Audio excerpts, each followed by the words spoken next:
Pada suatu sore, tuan rumah masuk ke kamar, menggosok-gosokkan tangannya dan berkata, Ia bermaksud mengatakan sesuatu, tapi sepertinya ia lupa, lalu pergi berlalu. Totka yang semasa-masa latihan mempelajari ekspresi muka tuan rumah, menduga-duga kalau ia sedang cemas, gelisah ataupun marah. Tidak lama kemudian, ia datang kembali dan berkata, "Hari ini aku akan membawa Totka dan Fedor bersamaku. Hari ini Totka, kamu mengambil tempat Ivan Ivanitch pada atraksi piramida Mesir. Gak ngerti bakal jadi apa. Tidak ada persiapan, tidak ada yang dipelajari. Persiapan sangat sedikit. Bakalan sangat memalukan." Ia pergi keluar, lalu kembali dengan topi tingginya. Mendekati si kucing, mengangkat kaki di depannya dan memasukkannya ke dalam mantelnya. Fedor seperti biasanya, acuh dan bahkan tidak membuka matanya. Baginya, tidak penting apalah ia berbaring atau berdiri di luar atau di dalam mantel tuannya. "Totka, ayo jalan." Tanpa berpikir banyak, Totka mengikuti tuannya dari belakang. Tak lama kemudian, ia sudah berbaring di dalaman milik tuannya. Sambil menggigil kedinginan, ia mendengar tuannya bergumam, "Bakal kacau balau, bakal memalukan." Delman berhenti di depan bangunan yang bentuknya seperti mangkuk sup yang terbalik. Jalan masuk menuju bangunan ini lumayan panjang dengan 3 pintu kaca yang diterangi oleh selusin lentera yang bercahaya terang. Pintu membuka dan menutup seperti mulut makhluk raksasa yang menelan manusia yang melewatinya. Kerumunan orang dan kuda-kuda terkumpul di sekitar jalanan ke pintu masuk. Tuan rumah menggiring Totka dan memasukkannya ke dalam mantelnya, bergabung dengan si kucing Fedor yang sudah melingkup di sana. Di dalam mantel itu gelap dan berdebu, namun terasa hangat. Seketika terlihat 2 kilat cahaya hijau yang berasal dari si kucing yang membuka kedua matanya karena terganggu akan kedatangan tetangga baru dengan cakar anjingnya yang terasa dingin. Totka menjilat-jilat telinga Fedor sambil mencoba mencari posisi senyaman mungkin di ruangan yang sempit itu. Totka bergerak dengan gerah, memeluk erat si Fedor dengan cakarnya yang dingin sambil menyembulkan kepalanya keluar dari mantel. Namun, seketika Totka menggeram gusar dan kembali melingkup di dalam mantel. Ia sepertinya melihat ruangan besar yang gelap penuh dengan makhluk-makhluk halus. Di belakang layar dan kisi-kisi yang terhampar di kedua sisi ruangan, terlihat topeng dan wajah-wajah yang mengerikan. Kepala kuda dengan tanduk dan telinga yang panjang, sebuah wajah yang hidungnya hilang diganti ekor, dan tulang rahang yang mencolok keluar dari mulutnya. Si kucing mengeong dengan suara parau di bawah pelukan kaki Totka. Tiba-tiba tuan rumah membentangkan mantelnya dan berteriak, "Hop!" Seketika Totka dan Fedor meloncat keluar dari mantel. Mereka berada di sebuah ruangan sempit dengan papan kayu berwarna kusam. Tidak ada perabotan lain kecuali meja kecil, bangku, dan karpet di pojokan ruangan. Fedor Timovic menyikat-nyikat bulunya yang berantakan oleh dekapan cakar-cakar Totka.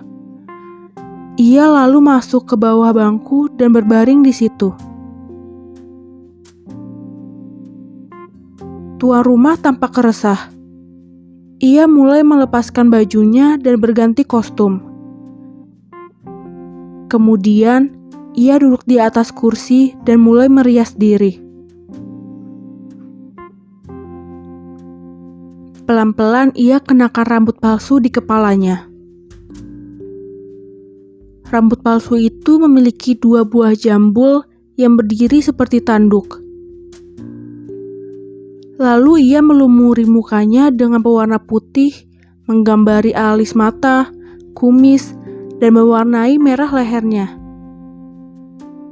Aksinya tidak berhenti di situ. Setelah merias muka, ia mulai mengenakan kostum yang luar biasa anehnya.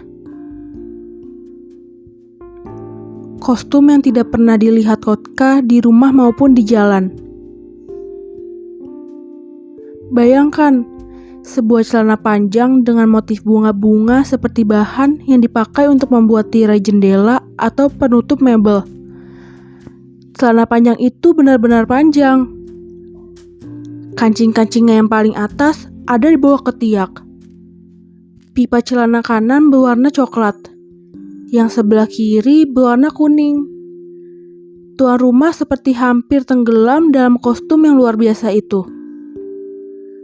Lalu ia lanjut mengenakan atasan dengan kerah yang lebar bersemat bintang berwarna emas pada punggungnya, stocking yang berwarna-warni, dan sendal berwarna hijau.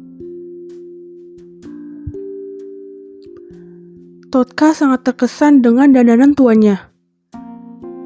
Sosok berwajah putih dengan pakaian amburadul itu mempunyai aroma seperti tuan rumah, tuannya. Juga Totka mengenal suara dari makhluk berkostum aneh ini sebagai suara tuannya. Namun, ada beberapa saat Totka dilanda keraguan dan siap berlari dari sosok yang berwarna-warni itu dan menyalak-nyalak makhluk asing itu. Kemudian, lamat-lamat dari kejauhan ia mendengar suara band yang memainkan lagu-lagu sambil diselingi tepuk tangan penonton. Hanya satu hal yang menenangkan hatinya. Saat melihat Fedor Timovic berbaring di bawah bangku, ia tertidur dengan lelap. Bahkan tidak membuka matanya saat tuannya mengangkatnya. Seorang lalu muncul dan berkata, "Miss Arabella sudah selesai tampil. Anda giliran selanjutnya."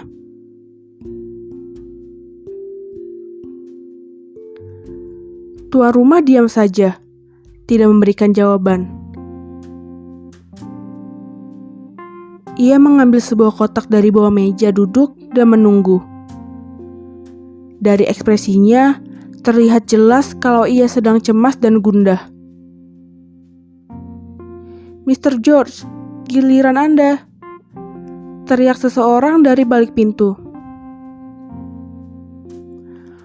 Tuan rumah kemudian membuat tanda salib 3 kali, mengangkat si kucing dan meletakkannya di dalam kotak. "Ayo ikut aku, Totka," katanya perlahan. Ia mencium dahi Totka dan meletakkannya ke dalam kotak bersama dengan Fedor. Kemudian semuanya menjadi gelap. Totka menjadi sangat takut. Ia mencakar-cakar dinding kotak dan kayu itu bergoyang-goyang dengan kuatnya. "Halo penonton sekalian," teriak tuan rumah. Setelah teriakan itu, Totka merasa kotak membentur sesuatu yang keras dan dibiarkan bergoyang-goyang. "Ha!" teriak tuan rumah, berusaha bersuara lebih keras dari gumaman penonton. "Penonton yang terhormat, saya baru saja pulang dari stasiun kereta api. Nenek saya mewariskan sesuatu. Di kotak itu ada sesuatu yang berat, tampaknya emas, Ya, dan tiba-tiba saya menjadi seorang miliuner. Mari kita buka kotak itu dan kita lihat apa isinya. Kunci kotak itu berderit dan tutup kotak itu terbuka. Cahaya terang menyorot muka Totka. Karena terkejut, ia melompat keluar dari kotak dan mulai menyalak. "Ha!" teriak tuan rumah. "Fedor Timoovich dan Totka, dua sahabat terkasih. Semoga dewa-dewa bersamamu." Tuan rumah kemudian jatuh menelungkup dan menangkap si kucing dan Totka. Saat tangan tuannya membekap badan Totka, anjing itu melihat sekeliling dengan pandangan yang sangat terpesona. Di atas, di depan, dan di sekelilingnya, Totka melihat wajah-wajah. Banyak sekali wajah itu. "Totka, kumohon duduk," teriak tuan rumah. Paham apa artinya itu, Totka meloncat ke kursi dan duduk. Ia menatap mata tuannya. Mata Totka seperti biasa memancarkan aura serius dan penuh kelembutan. Namun wajahnya, terutama karena mulut dan giginya, menjadi mengerikan karena terus-menerus tersenyum. Ia menari, melenggak-lenggok di depan para penonton. Totka seketika juga merasa kalau mata para penonton juga menatapnya. Diangkatnya kepalanya yang seperti rubah, lalu melolong dengan gembira. "Kamu tetap di situ, Totka. Aku dan Fedor akan menari Kamarinsky." Fedor Timoovich berdiri menatap tuannya. Dengan rasa tak peduli dan tatapan mata yang malas, Fedor memandang tuannya, menunggu perintah untuk melakukan sesuatu yang tolol. Ia menari secara serampangan dan tidak bersemangat. Bisa dilihat dari gerakannya, kupingnya dan ekornya, kalau Fedor begitu muak kepada para penonton, tuannya, dan juga dirinya sendiri. Setelah bagiannya usai, ia menguap dan pergi duduk. "Totka, sekarang giliran kita menyanyi dan sehabis itu menari, oke?" Ia mengambil suling dari kantongnya dan mulai memainkannya. Totka yang tidak suka musik, begitu mendengar musik yang dimainkan tuannya, mulai bergerak dengan resah dan melolong-lolong. Ledakan tepuk tangan membahana. Tuan kemudian membungkuk tazim ke hadapan penonton. Lalu ia memainkan lagu selanjutnya. Saat ditiupkannya sebuah nada tinggi, dari tengah-tengah penonton terdengar teriakan seorang anak. "Dia bukan Totka, dia Kastanka." "Iya, dia itu Kastanka."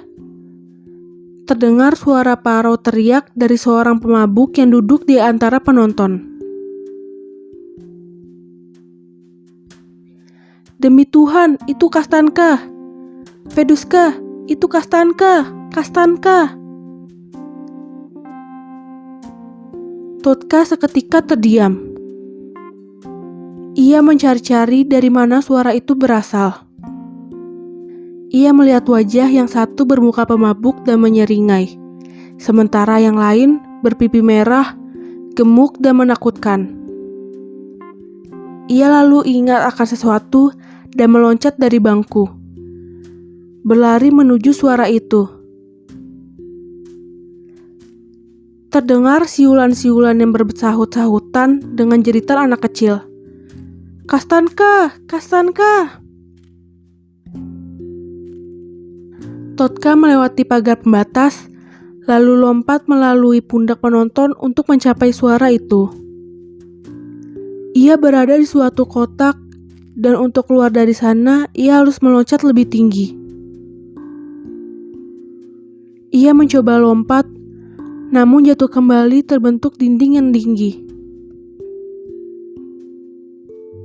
Akhirnya, ia digotong oleh seorang dari penonton. dilanjutkan digendong dari satu penonton ke penonton yang lain. Semakin lama, semakin tinggi, sampai akhirnya mencapai bagian balkon penonton. Setengah jam kemudian, Kastanka berjalan di jalan raya, mengikuti dua orang yang aromanya mirip lem dan pernis. Luka Alexandrich berjalan terhuyung-huyung, dan seperti yang sudah-sudah, ia berusaha menjauhi selokan. Dalam dosa ibuku mengandungku. Begitu ia meracau. Kamu Kastanka, tidak lebih dari seekor serangga. Di samping manusia, kamu sama seperti engsel untuk tukang membuat perabotan. Feduska berjalan di samping Luka dan mengenakan topi milik ayahnya. Kastanka melihat punggung mereka dan merasa sudah lama sekali ia berjalan mengikuti mereka. Ia senang karena mereka terus jalan tanpa istirahat. Ia mengingat ruangan kecil dengan kertas dinding yang kotor, si angsa, Fedor Timovic, makan malam yang sedap, latihan, dan pertunjukan di sirkus. Semuanya itu seperti sebuah mimpi buruk yang panjang.